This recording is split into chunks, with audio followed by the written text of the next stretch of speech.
So I'm always talking about the far off things at the same time, and I don't really mean them to be intimidating or, I guess, disarming. But I want you to become prepared with the kind of the discussions, the trajectory of the way we talk about change in our field and the way we deal with technology. And I thought it was important maybe to show you this graphic, maybe to kind of, I guess, reset our expectations about what we're talking about.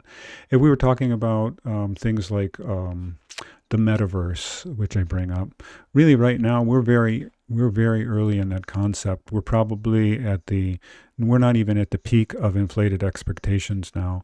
I mean, Facebook has decided to rename themselves Meta and is starting to talk about creating it for the metaverse. But going forward, there's going to be a lot of realization that all that excitement is going to seem like it's turning out to be of absolutely no value to us. And so we go through this idea of this peak of inflated expectations. This is a very typical kind of graph that we talk about with new ideas and technology, through this idea of a trough of disillusionment where we thought all of these great ideas are really quite useless to us. And then they becomes a gradual kind of a new acceptance and a new use for the technologies that we're presented with, until we come to kind of a middle ground and what we would call the plateau of productivity of new technologies.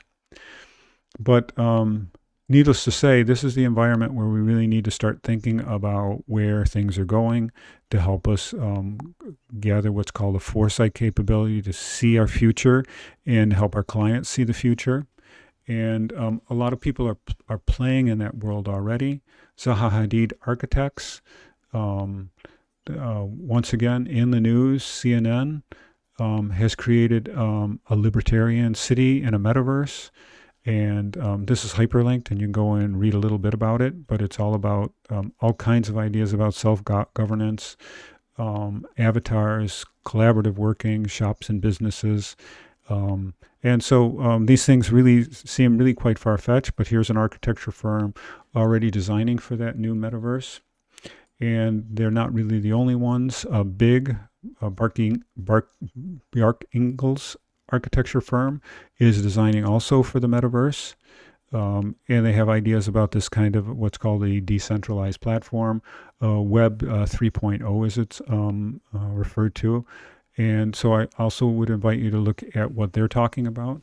I think there's a lot of value for us to kind of like take the ideas of what's happening in the metaverse and see what happens when we push them back into the real world at the same time. And like I said, this is actually a screenshot from the big firm, Big Architecture, talking about what's next for them. And so the things that they're talking about in the future, Autodesk Forge is a shared platform of development, but I've already discussed the idea of Unity and Unreal Engine gaming platforms for augmented reality and virtual reality.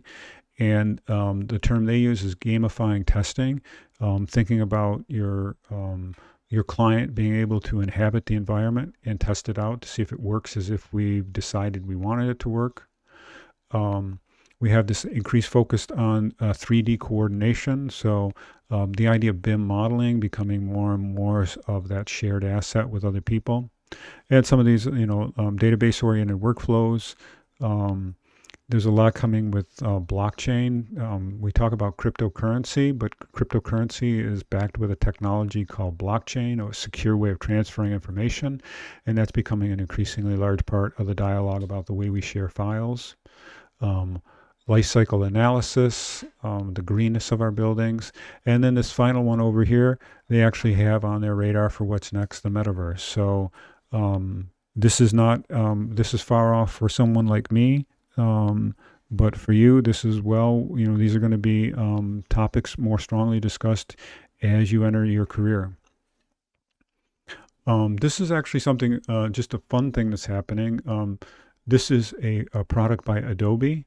And I think I want to click through this just to show you some of the features. You can think about this as a texture map resource, but really very high quality kinds of surfaces. And this is actually like architectural facades. You can actually go over and select different types of building facades.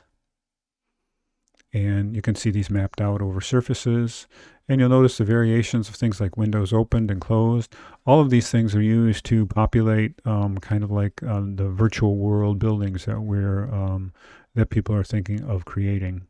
And so tons of resources, and these are sophisticated textures, which means that if you they have physical attributes to them that make them look highly realistic. And we'll do a little bit of experimentation with what we call PBR textures, physics-based rendering textures, in one of our in-class assignments. But Substance is an Adobe product, and I guess I want to point your attention to this idea of what I call convergence. People who are making Photoshop and Illustrator are also starting to dabble into this idea of creating these virtual worlds, and they see the value of providing these kind of high quality assets of textures and materiality. And there are really quite beautiful types of materials that are available. And any of these they click on, they give you all kinds of visualizations, and you go in and make modifications to these kinds of surfaces, and then actually import them into your projects. Of course, this one actually requires a subscription, so this really isn't available to us for practice.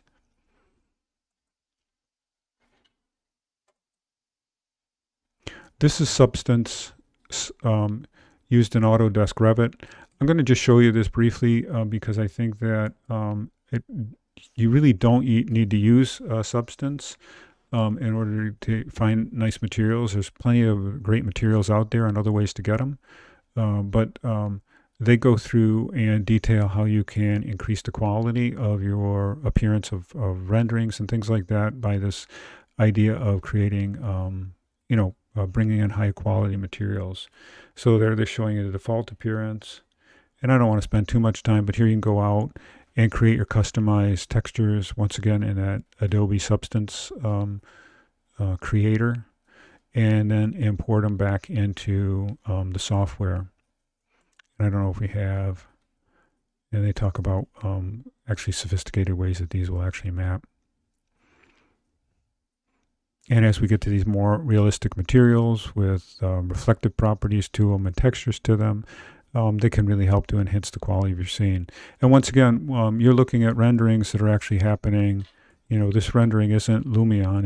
Let me hit pause here. But these renderings are happening inside of Revit without any kind of external plugins. So we'll come back to the idea of Substance in the future. In the next place, we'll actually, next clip we're going to do, we'll start looking at the setup for our project this week, or this module.